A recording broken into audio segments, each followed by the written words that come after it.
recognize the people who have been helping us this evening. If you look at the table, they're finally able to get food on their own. Everybody who's involved in the weightlifting program, please raise your hands. Thanks so much. There's Dennis Steve, he has a little bit to do with this program. I'm not sure what he actually does, but he's here. Just got a few special recognitions here. Just make the lady in line. Marissa Klingsize, Gabe Dawson, we know, and Zach Burks. We just said, and Marissa, show us your medals. She just happens to have medals with her here. Came back from the Pan Am Games. Somebody show us your recognition. 2 gold and 1 silver.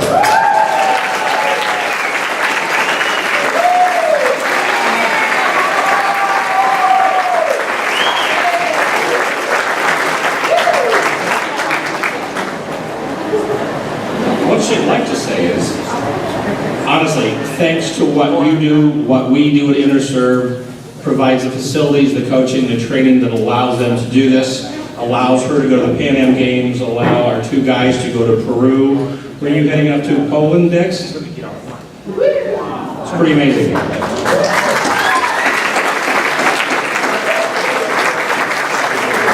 So we sell the program as a way to keep kids off the streets, and technically there's a whole lot more involved in just that. So again, thank you so much for what you do.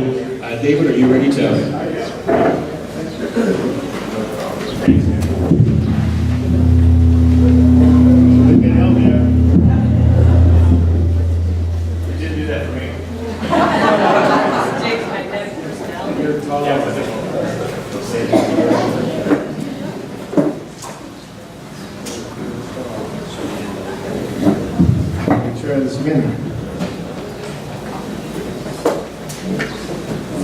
Thank you so much. This is just a great crowd and a great honor for us to have you here today.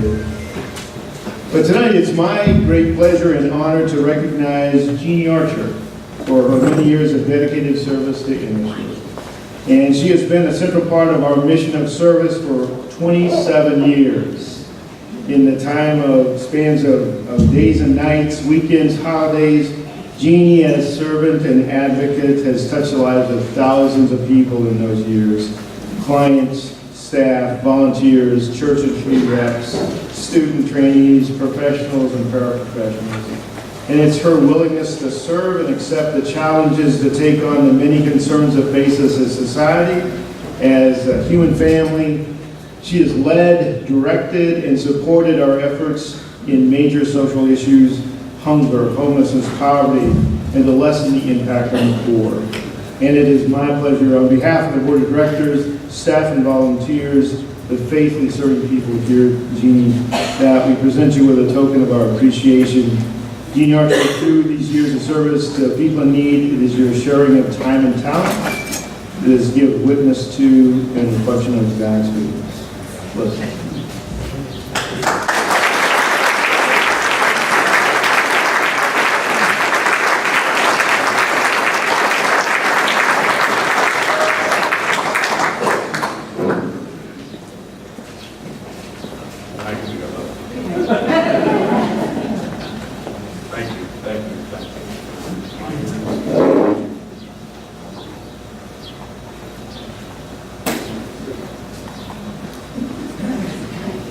Don't read my comments. Oh gosh, Dave Berger hired me, and I started part-time, and it kept going more hours and more hours and more hours. I say thank you to everyone. This job wasn't made possible unless I had a lot of support from the community, the staff, and everyone at InterServ. And every day I've had the joy to do mission work, whether it was in the food pantry, the clothing store, work with individuals with HIV, and lastly, the homeless men at Community Mission. But I have been blessed because every day I saw God's work somehow. So I thank InterServ and everybody that's made it possible that I got to live the life I did for the last 27 years. Thank you.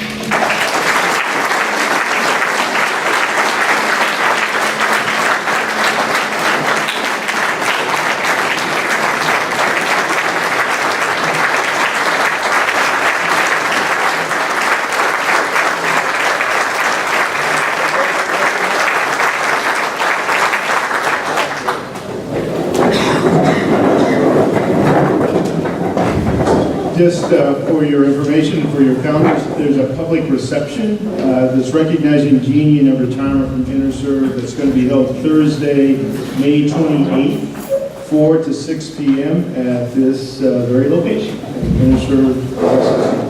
Thank you so much.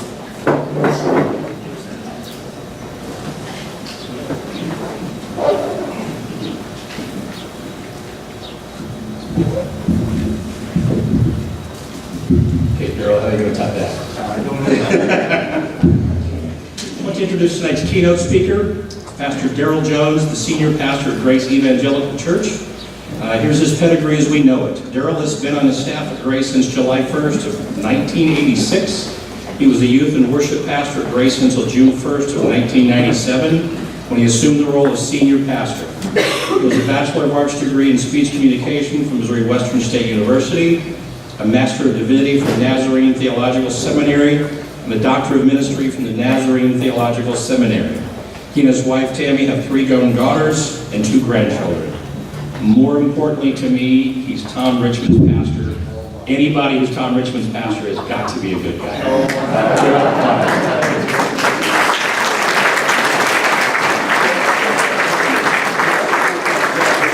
Being Tom Richmond's pastor is a full-time job, that is for sure. The rest of it's just a one-day-a-week gig, really. But Tom Richmond's part, that's full-time.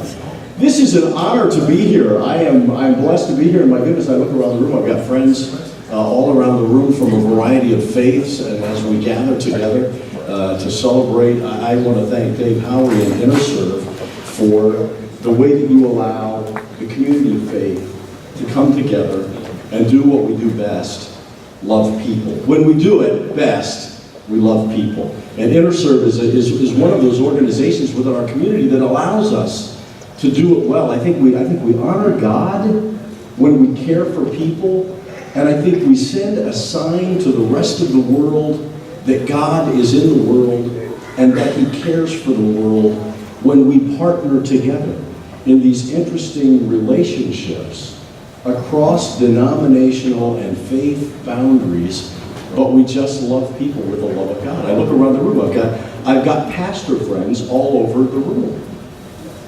And I should hate you people. And I don't. And we come together and we pool our talents and our resources for the purpose of making our community the best community that it can possibly be. We honor God when we care for people.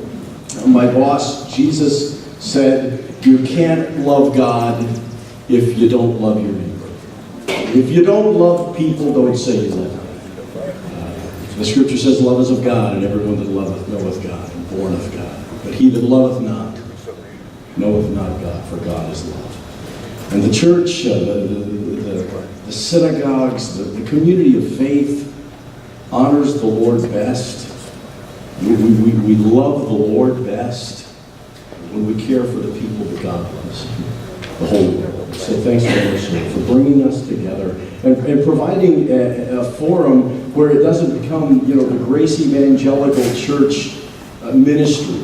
It really is InterServ, and we cooperate and we partner together. And I've been thinking about that a lot over the last few years about the significance of these partnerships. The significance of what it means, how it must. I've said before, I think it blesses the Father when His children play well together. I love it when our grown daughters, thank the Lord, our daughters are out of college, they graduated college, and they're married, and they've got jobs, and they're on somebody else's payroll. Thank the Lord. Thank the Lord. But you know what? When they all come home, there's just kind of a spring in my step. When they're all coming home. And then when they like each other, oh, that's just icing on the cake, you know what I mean? And I think when we gather together like this, and we love one another, and we love the world, that the Father loves. I think it honors the Lord best when we care for people in these kinds of partnerships. My whole life, I am the product of St. Joseph, Missouri. I was born in the old Sisters Hospital. Anybody ever heard of the old Sisters Hospital? Oh, I was born in Sisters Hospital. You know who built that? You know who built the Sisters Hospital? It was a community of faith. I was the recipient of the benevolence of the community of faith before I ever showed up on the planet. One of our daughters, our oldest daughter, was born in the Methodist Medical Center. Ever heard of the Methodist Medical Center? We went to, my wife and I went to Lamaze classes at the Methodist Medical Center. What a crock that turned out. That's a whole other topic for a whole other time. But I'm going, come on, focal point, and she was really not interested in my coaching at that point. But the Methodist Medical Center, come on, are you kidding me? It was who built that thing? It was the community of faith that cared about St. Joseph's, cared about my town, cared about our community. And I wasn't around to be a part of the building of Sisters Hospital. I wasn't around to be a part of the establishment of the Methodist Medical Center. And I'm so grateful that the community of faith was active in St. Joseph long before I showed up. InterServ is my generation's opportunity to care and to love the community that God loves. And I mean, what is this, the 106th annual meeting? Dave Howard, you weren't here when it all started. But Dave Berger, you look fantastic. Seriously. You look spectacular. Look fantastic. I was thinking about, you know, my pedigree. Here's the part, Mike, of my pedigree that you don't, that is very unnoteworthy. But I've never let that stop me before, so I'm on a roll here. I came to the community of faith pouring into me as a person has absolutely helped to shape me to be the person that I am today. I came to know that God loved the world and that God loved me because my parents were part of a Baptist church. They were part of a Baptist church. My mom sang in the choir when my dad was a deacon in the church.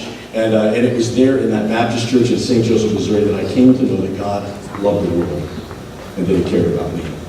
And my dad was a deacon in the church. It's kind of an interesting story. My dad, the pastor was going to leave because he was taking a new assignment. He was going to take another church and he was going to be leaving our community.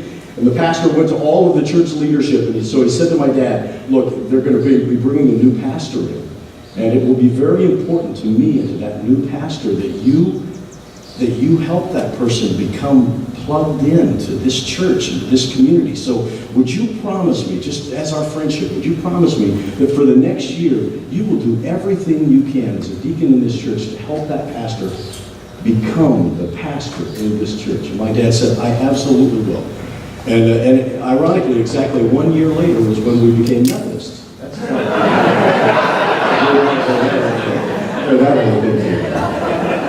It was there in the Methodist church that I came to understand that God was a holy God and that He warranted holiness. It was later when I was in an independent, non-denominational church that I came to sense that God was calling me to be one of His heroes who pastored the flock of God. From there, I got my theological education, my formal classic theological education through the Church of the Nazarene, and was ordained in the Evangelical Church of North America. So let me backtrack with you. I was Baptist just before I became a Methodist, and then I was independent, non-denominational just before my formal theological education in the Church of the Nazarene, and then later I was ordained in the Evangelical Church of North America. Theologically, what that means is I am a mutt. I'm what you call a mutt, theologically. But I stand here this evening a result of partnerships and people who poured into me and cared about me and brought what they had into my life. And it is a pleasure and a privilege to serve alongside InterServ at Grace Evangelical Church. Dave, this is one of our longest relationships, is Grace Evangelical Church with InterServ. I really appreciate It was 6 years ago. I was thinking about this today. It was 6 years ago that I sat down in your office and said, tell me about the front lines of young town. You're there. And to be a part of this and to enjoy the fellowship and the friendship together. I said before, it is a sign to the rest of the world that God is alive with us because of the love that we have for one another. A great author, Wesley, once wrote that you don't put a sign to the city in the city. You put the sign outside of the city, so that if we drive down the road and we want to know how to get to Kansas City, there's a sign that will say Kansas City, 60 miles ahead. So even though you can't see the city, you know that there is a city because of the sign. The fact of the matter is, like Lubigan said, there is a kingdom, and there is a God. And the world can see that there is a God who they cannot see because of the sign that's before. We love our God and love the world God loves. Thanks for what you do for the whole team. God bless you. Thanks for inviting me.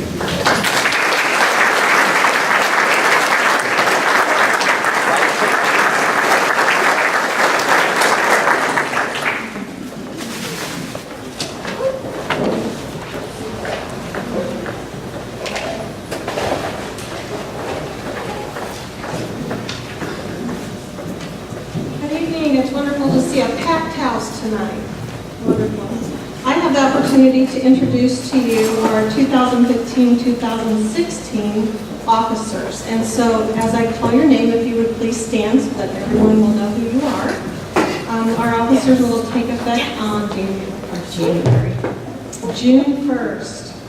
Our president will be Rebecca Evans. Our vice president will be Joyce Edwards. Our treasurer will be Jill Miller.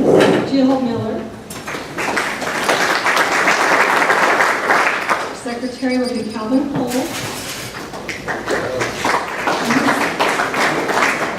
And our executive committee members at large are Alonzo Weston, Mike Newall, I know Mike's here. He's at the back waiting, and Barb Renner.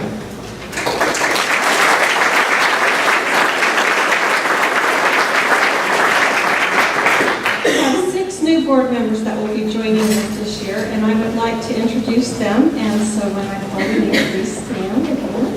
Carolyn Sampson.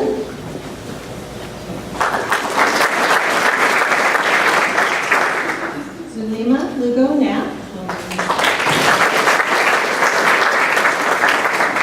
Candy Cambray. Scott Kilgore.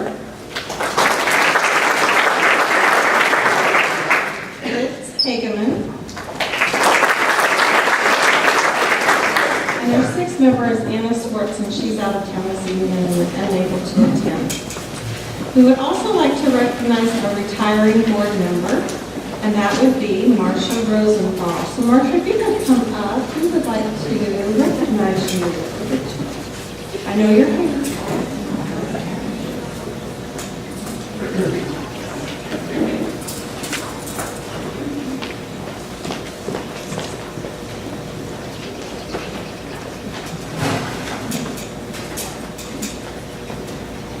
We would like to present Marcia with a plaque for her. We will be forever grateful for your boundless creativity and your guidance as an InterServ board member. That says it a lot better than I did. So, Marcia, thank you for all of your years of service.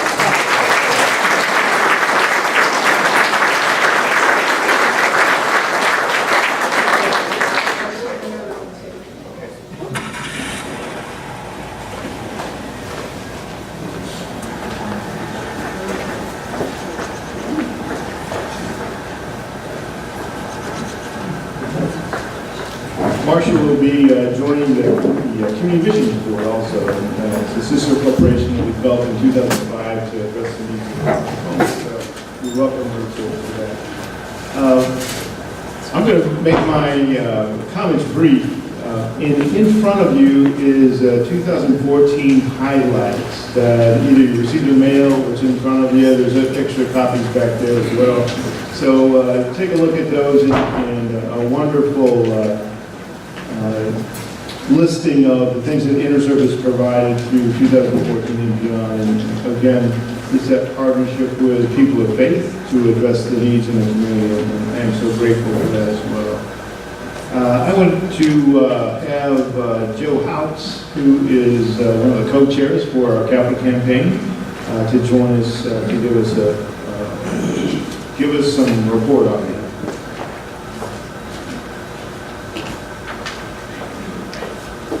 He should jingle when you walk. You go, you jingle. Well, thank you, Dave. It was nice. It's great to be here tonight, and I have the great honor to be the chair of the capital campaign, which we started about 2 months ago on March 12th here, actually in this particular room. And we've met with some great success. Of course, you've got to understand, InterServ sells itself. I do have a great committee, and I also have probably the best vice chair you could have, Joyce Edwards. If my committee's here, would you all stand? Okay. Okay, now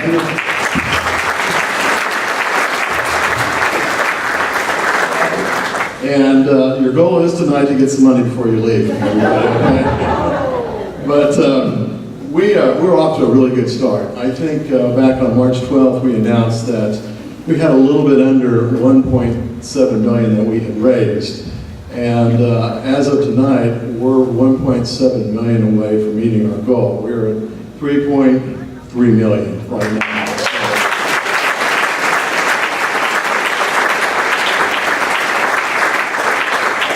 We have a little ways to go, but you know, this is money. This is most of this part of it is cash and pledges. The community has really poured itself out to make this a reality for us. And you know, we've allowed 3 years, but hopefully we might be done by the end of the year. That would be my personal goal. So thank you all very much, and I would be doing my job if I didn't say there are pledge cards over there. You know, take one, take many, and pass them around. So thank you all.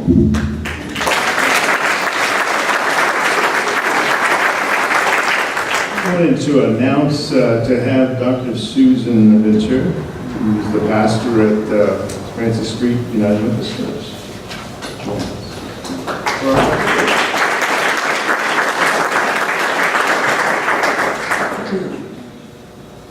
It is a great honor for our congregation at Francis Street First United Methodist Church to present a special gift to the 2015 capital campaign of InterServ. Our congregation was there 106 years ago at the planning and instituting of this great organization. And ever since that time, for 106 years, we have been actively involved in supporting InterServ in a variety of different ways. At this point in time, our members bring food staples every single week for Calvin Center Food Pantry, and that has become a part of our spiritual DNA. And so it is with great pride that we present tonight $3,000 to the capital campaign.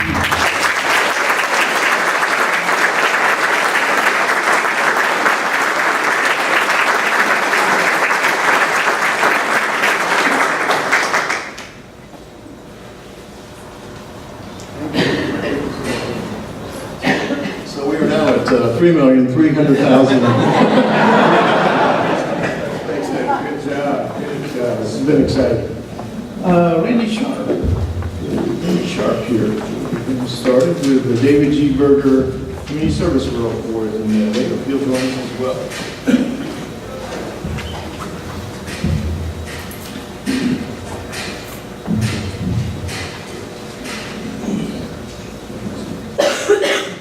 So if I got up here before you and said that I will keep my remarks brief, I would be lying. Most of you know me well enough that, yeah, that's true. I'm going to veer from the script for 1 second, I promise only one, to say the staff are going to miss you so much.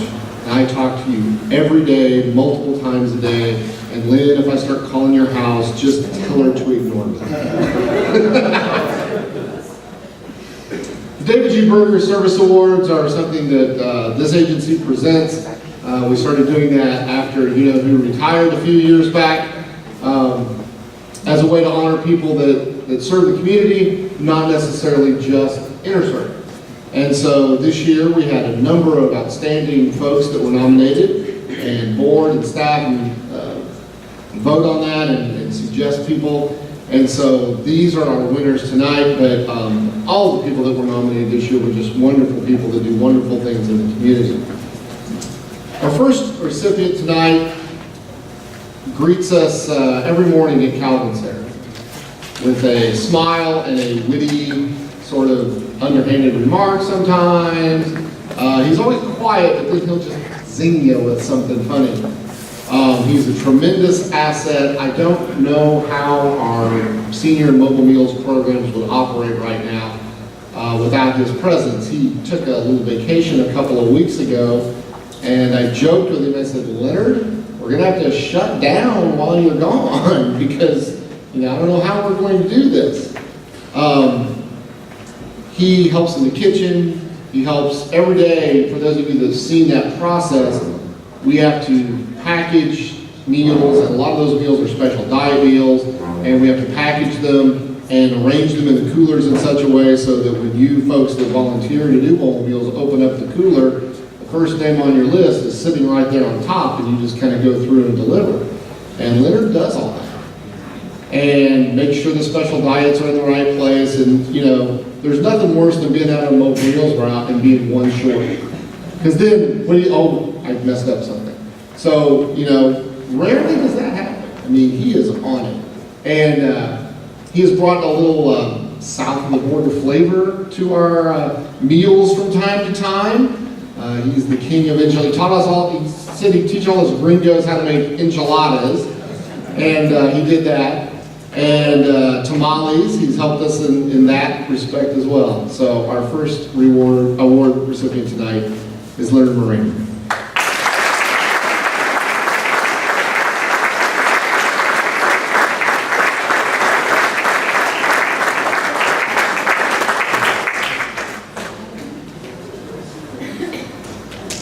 I said nice things, Leonard.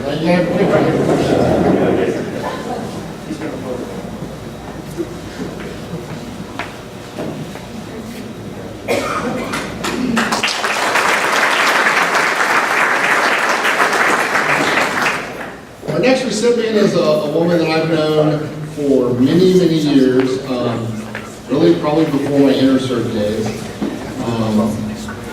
She's been a friend of my wife's family for a long time, and so I know her.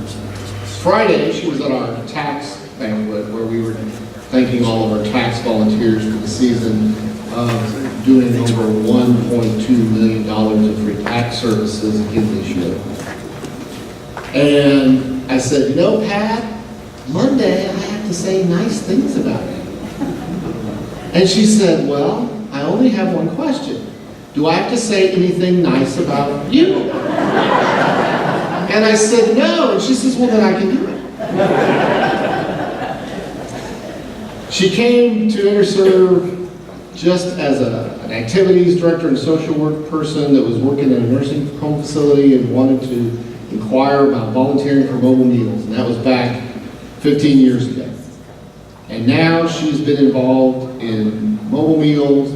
She is the person who greets folks as they come in to get their taxes done, and she goes through all their paperwork and tells them, you really need your proper paperwork in order to do your taxes. And she says it so sweetly that they can't get mad at her. She's the person who works in our handyman program. We have a small program where we've got a few volunteers that go out and help seniors who have safety issues in their home. And so like last year, they repaired a man's porch because you were going to fall through it. If you happen to walk on that porch, and we were delivering mobile meals there, and the volunteers were like, okay, this porch is going to give way and I don't want to be part of that. But she'll go out and kind of survey what needs to be done, and she'll call the guys that do it, and she'll arrange for it to get done and follow up with it after it's done to make sure that it worked. She also volunteers at the St. Joseph Haven cooking meals and opened her food kitchen, and with Birthright every week. She's a busy lady, and we love talking to Pat because she's so witty and funny. And she just makes us always laugh. And that's one of the great things about her, is that whenever we need to laugh about something, we know Pat will allow us to do that. And we love having her around, so we would like to honor Pat Meyer.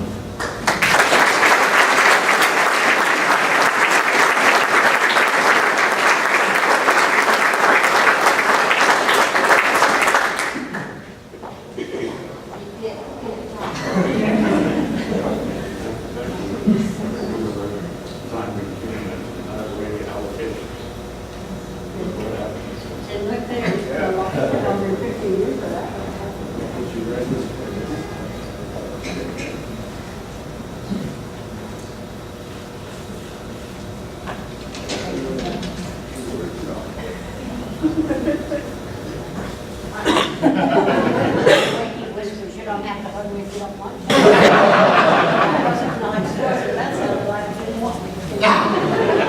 It is a big honor. And I'm actually speechless.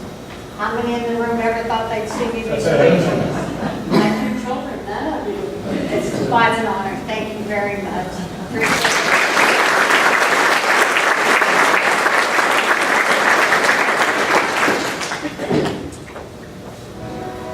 A couple of years ago, this entity didn't really exist. I remember Dave coming to me and saying, asking me if I knew Danny Gatch, and I did, because the house we bought a number of years ago was in a development that Danny had been part of putting together. And at one time, he was kind of a neighbor. He lived near us at that point.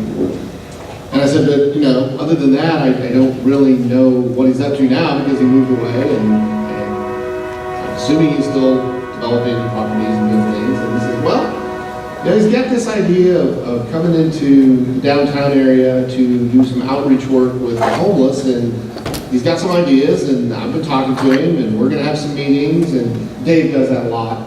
I've been talking to people, we're going to have meetings.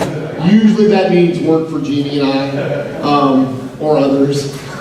So the next thing we know, the crossing is starting to be born, and the crossing is growing and changing and finding its way and having dialogue with the folks downtown, including business owners in the city. We had people from Kansas City come up. We formed the Chronic Homeless Task Force that were looking at things while Community Missions and Salvation Army and the YW and Catholic Charities were kind of addressing housing needs. There were some things going on with, you know, how do you address needs of folks that maybe aren't housed yet, that don't want to be housed, or really difficult to reach, or what do you do with people that are in shelters or in the housing programs like Judah House or Community Missions that maybe need places during the day to be involved in things. And so Danny's got this vision of cottage industry kinds of work, and he and Twyla go out and, you know, find old looms and start making things out of trash. Is that fair? Rag rugs. And, you know, they're running the looms, and you go in there and they've got tires that they picked up and they painted and they made something out of them, and they've got pallets and they're making furniture. And you see community people and people from their church working side by side with the folks on the street to figure out how to do something and make something better and make some money to further the mission. And, you know, some of the things that they look at doing are like providing showers and bathrooms for people that are on the street. I mean, we don't think about that, but, you know, if you go down to the bus station downtown, you know, there's no bathroom there. You know, if you've got to go to the bathroom and you're homeless, there's not many places to go. You need to take a shower. There's not many places to go. So it's those practical kinds of things, talking about putting some lighting in to make sure that there's lighting in certain places where folks might congregate, and that might discourage activities that downtown doesn't need. So it's those kinds of practical applications that Danny and Twyla have been part of in their church. And so we would like to recognize them for their work with the crossing.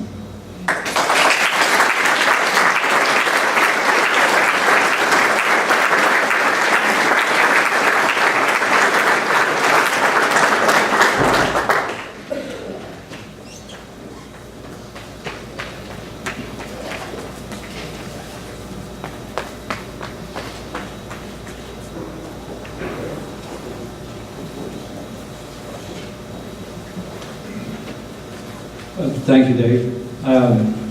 We, 2.5 years ago or so, we answered a call from God to be more than just visitors to the inner city and provide some meals there once in a while. And so we took it upon ourselves to open the crossing, and we purchased the building and wanted to make a full-time commitment to the inner city and the people experiencing homelessness, ex-offenders, and people in drug addictions and veterans. So like Randy was explaining, our part in this, and there's many people in the room that take a little part in everybody's life along the way and try to further it down the road.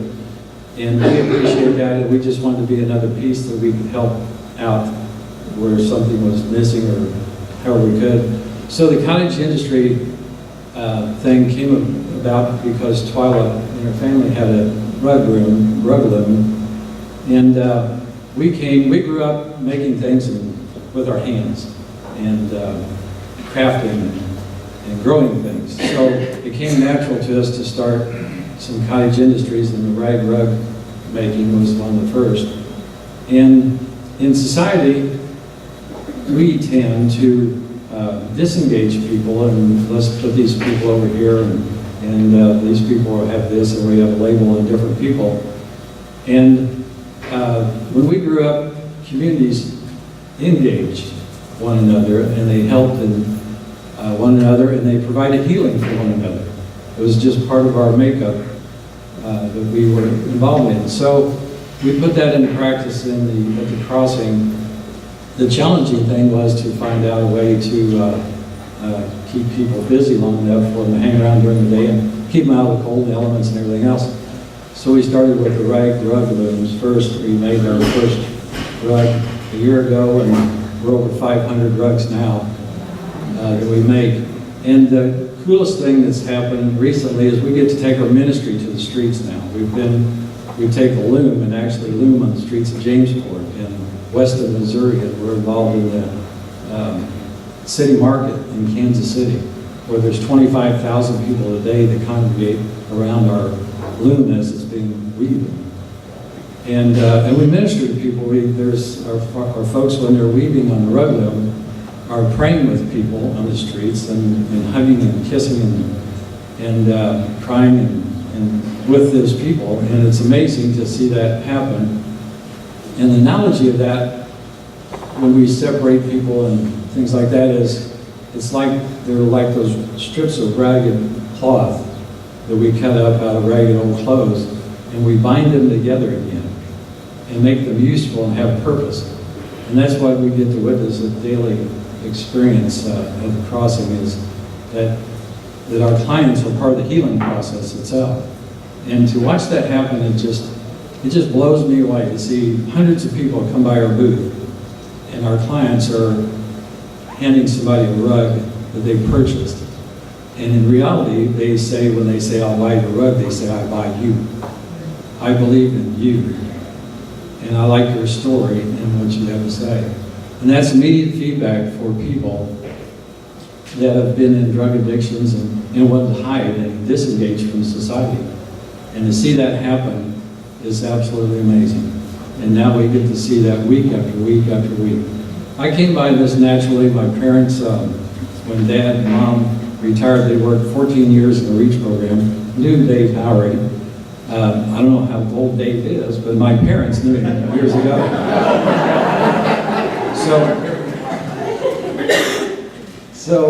And Dad always spoke highly of Dave and his kind heart, and so we came by that naturally. And there's been people along the way, Pastor Roger Lenander, also a visionary, and he cringes every time I say, I've got an idea that I'd like to talk with you about, and so does a lot of other people. But the community connection that Pastor Darrell Jones talked about, and Pastor Darrell's been down in our place and been an encourager for us also, and we appreciate the entire community, as you spoke about, coming together for one purpose, to minister to the least of these. So it's a privilege of ours, and I couldn't do this without Twyla. She's buzzing around the place all the time, working and helping people and everything. So we appreciate being part of this. We enjoy being connected with InterServ, and we hope to do more things. Thank you.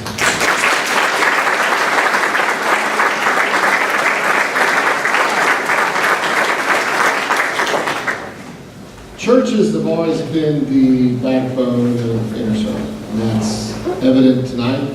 As you look around the room and you see how many folks are here because of church affiliations, because of faith affiliations.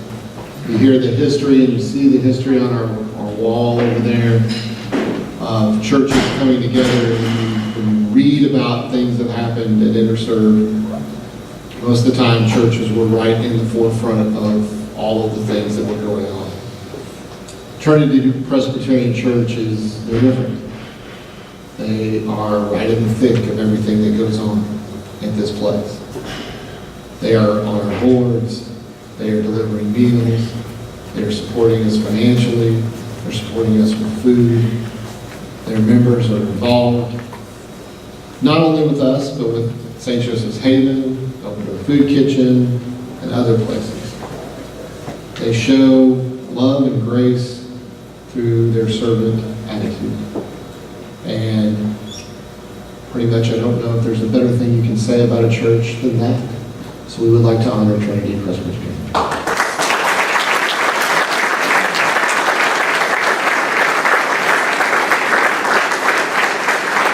One of you has to come up here at least. Would all the Trinity folks that are here please stand?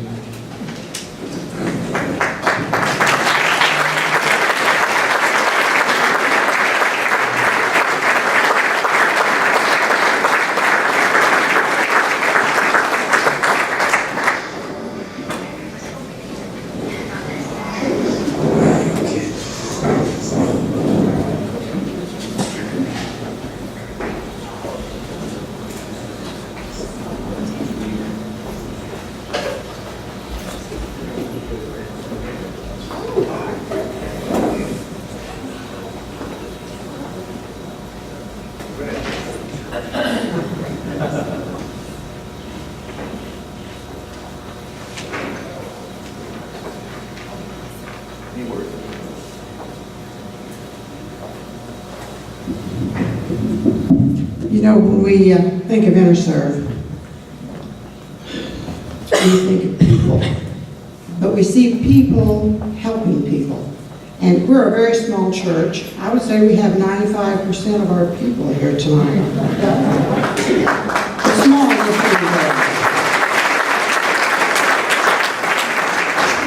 big. Some of you know we moved out of our church, and it's up for sale, and we're moving forward. We're having services out at the Holiday Inn Express every Sunday, and it's just a joy to be together as a group worshiping. And what is even more important, it is so great that we're able to work with groups such as yourself, people helping people, feeding people. We like to say we feed the flock. It could be food, it could be clothing, it could be whatever the need is. But this is what our goal is to help others. I know the first time we worked with the Haven, it was the first night they were open. And it was just a revelation, I think, to all of us. We get so used to what we have, we think everybody has that, and they do not. We've gone every month. There's been some months. I'm always amazed at the people who cancel when they said they were going to do a meal for the Haven. Who do they think is going to feed people if they have a vacation or they have a special occasion? So I know sometimes we've gone 4 or 5 times in a month. A couple of summers ago, we went 4 times in 6 days. And that was such a joy for us to be there and to be with the guys. and the staff. And Jeannie, oh my gosh. Oh, Jeannie is a treasure. You guys are losing a treasure there. But God wants us to help others. And I think there are a lot of people out there that are unaware of how they can help others. So I think one of the good things that InterServ does is they show the different ways, helping with taxes, Meals on Wheels, food, clothing, many, many child services, youth services. And from Trinity Presbyterian Church, we would all like to thank you for letting us help others in the community. God bless.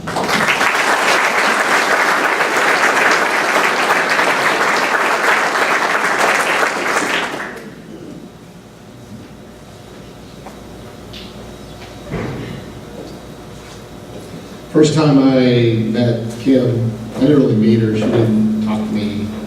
I just saw her, and more importantly, heard her sing. And when you hear Kim sing, you just feel the joy that she has. And that's probably the nicest thing about Kim, that in all my interactions with Kim, because she's interviewed me I don't know how many times on Joy in Our Town, she's always so happy. But she has that beautiful voice, and she uses that to glorify God and to teach her faith and to express herself. And then she's taken that gift and brought it to a place that maybe doesn't have a lot of joy all the time in Midtown St. Joseph. To some kids whose lives probably aren't really joyful a lot of the time. And so for the kids that she ministers to in Midtown, she brings song and dance and art and beauty to a place that probably isn't known for those things. You know, when you say, let's go to the beautiful part of town, maybe that's not the place we take folks. But if you were to go to Kim's place and see her kids in action, then you would see beauty and art and song and dance. So we would like to honor Kim.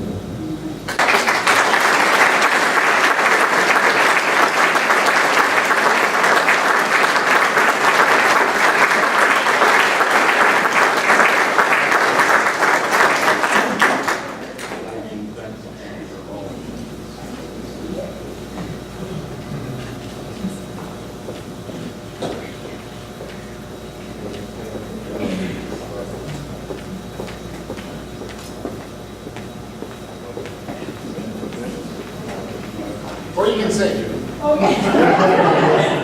Dave says to me, couple minutes. He knows I'm a preacher too.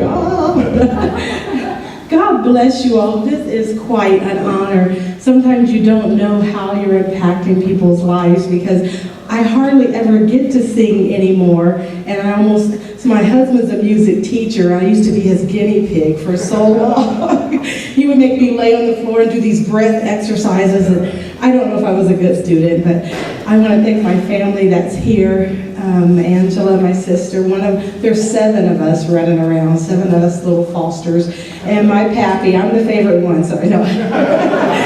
Reverend James Foster, who has sometimes been the only man at the women's conferences I was speaking at, so I appreciate his support. And then my husband of 23 years, boy, you know God made him on a tough stuff. Robert Ward, my husband and my pastor, and he's also a teacher at Carden Park. When I met him in college, I told him, I was like, you're the only black guy I ever met that's from the country and sings opera. So I could not run that program without him and without his support. Many of you may not know, and I have 60 seconds left, right? That one of my first jobs was here at InterServ, and I think it was Ann Wagner that worked here, and she mentored me and showed me how to not just feed the kids and take them to recess and do different activities with them, but how to love them regardless of what they look like or what they were saying or if they had dirt all over their face or not. She showed me how to love them, and you all don't realize the impact that InterServ has had and is having is going to have ripple effects for years and years to come, because it just takes one mentor to change a person's life, and I appreciate you all for that. For almost everybody that was standing up here, the words that you have said and the deeds you have done have changed me. And Twyla would never admit it, but she has come and her husband and volunteered at Mid-City Excellence. And I remember the place was so old and so dirty in the governor's mansion. The kids thought it was cool, but I was like, it was a mansion 150 years ago. She would get down with a toothbrush and clean those stairs, and we had like carpet molded into the wood, and it was just a mess, and I just wanted to give up many times. But she would call me, are we going today? Are we going to be there? And for Danny, that has loaned us his trailer 6 or 7 years in a row for the parade, I think we had so many people on it this time, we are going to replace the tire, I promise you. It was rubber burning into there. I was like, was this tire like that before? So for Grace, we were about this close to giving up about 2 years ago. And he called me out of the blue and said, what can we do? And we prayed before we even talked. And I appreciate that for each and every one of you for giving to us. And so, we lived at Mid-City for 8 years, and we needed to do that. We thought we were saving costs, but it took a lot to run those buildings. And I remember one time, I'm Aunt Kitty, the favorite aunt, and kids come to my house to stay in the summer times. I had nieces and nephews that came from the suburbs of Chicago, and we were upstairs eating Uncle Buster's biscuits. He's a famous chef in our family. And we heard this pow, pow, pow, pow, pow, and my nieces and nephews hit the floor. They're like, oh my gosh, they're shooting. And I could just see my sister say, don't let my kids go outside. Don't let them do this. And then I thought, oh, it's July 4th. It's just firecrackers. It's okay. Everybody get up, get up. We have met the best people in the Midtown area. When we had an oak tree fall on our building, some of the guys on the corner were the first ones to come up there. I don't know if they wanted the wood or what, but they're like, we got that, Reverend. And so we went there to help those people, and those people have pulled us closer to God and made us realize how blessed we all are as a nation and as a community. So this little light of mine, I'm gonna let it shine. Come on, y'all. This little light of mine, I'm gonna let it shine. This little light of mine, I'm gonna let it shine. Let it shine, let it shine, let it shine.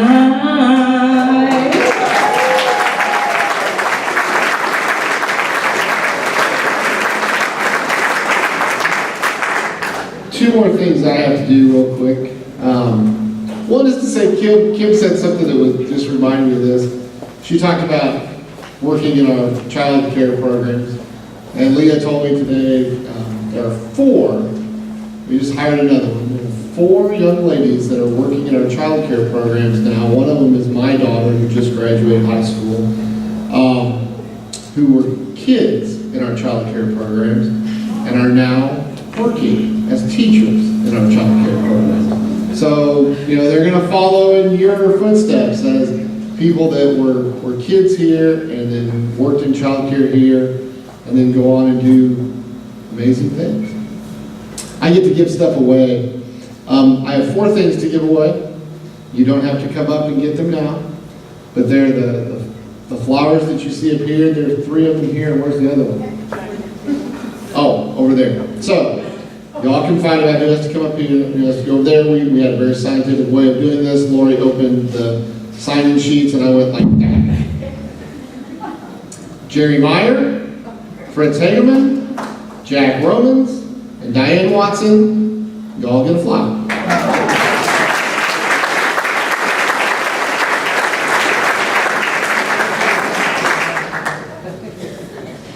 Well, I want to introduce our next board president, Rebecca Evans, who's going to give our closing remarks. We'll welcome her in her new role.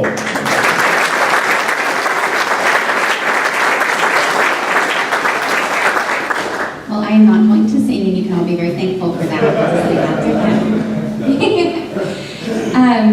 This is a phenomenal turnout today, and this is wonderful. This is the most people I've seen in years at the annual dinner, so this is fantastic. I'm looking forward to being the board president and continuing the mission of InterServ, as well as moving forward with the capital campaign. And where's Mike Ewald out there? Way back there in the back. I've already left. I'm gone. You already left? We liked him so much, we let him stay on until June 1st this year. So, Mike, I'll probably lean on you for some advice as I move into my new role. And any advice you have for me right now? Run away and hide. Great. Well, I'll be very brief. I just wanted to say, actually, thanks to all of you, to the volunteers, the staff of InterServ, to current boards, past boards, community partners like United Way, donors. All of you are what make United Way so impactful and so important. So give yourselves a round of applause, because without you, InterServ would not be here today.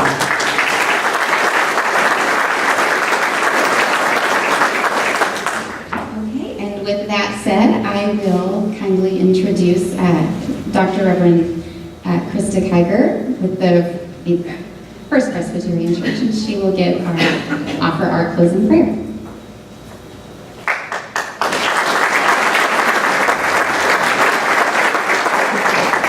I'm on the board right now, and we had a short board meeting. Got to experience Mike's leadership one more time. It's been fun. And Bridget said she would announce where we were in the campaign during the dinner, and we kind of tried to pull it out of her, and she said, well, it's between 1.7 million, which we already knew we had raised, and the 5 million we're looking to raise. Oh, thank you, Bridget. So when I heard 3.3 million, now $3,303,000, thank you, Francis Reed, that's exciting. I didn't know we were that far ahead. Yay, Joe! And company. So that's really exciting. The Dayburger folk tonight, what a beautiful group of people who received this award tonight, so thank you. And thank you, Daryl, for reminding us that we do this out of love. It's all about love. And I would be tempted to sing that song, love, love, love. Oh, come on, join me. All you need is love, da da da da da. All you need is love, da da da da. All you need is love, love. Love is all you need. Of course, we need it from the source. So let's pray. Gracious God, we are so grateful for all that you have poured into us, the way in which you touch our hearts and call us to give and to live as servants. We thank you for InterServ's ministry. Thank you for the staff and how they every day work so hard. We thank you for the ministry that Jeannie has had and will continue to have, because we all know it's not retirement, it's reassignment. And Lord, thank you for your favor on the capital campaign. Bless everybody who's here tonight. Bless all of our ministries, all the congregations that are here, and the way in which we reach out to each other, and remind us once again that the words of the prophet Micah continue to ask us this question. God has shown all of us, O people, what is good. And what does the Lord require of us but to do justice, and to love kindness, and to walk humbly with our God. Amen.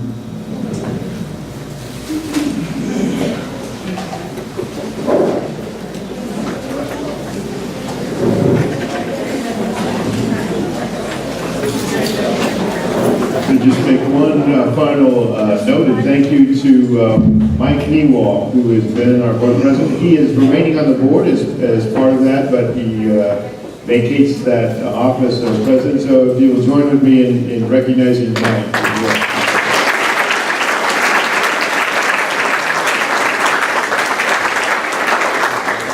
there's anything else from the foundation or others, we will call this meeting adjourned. Thank you.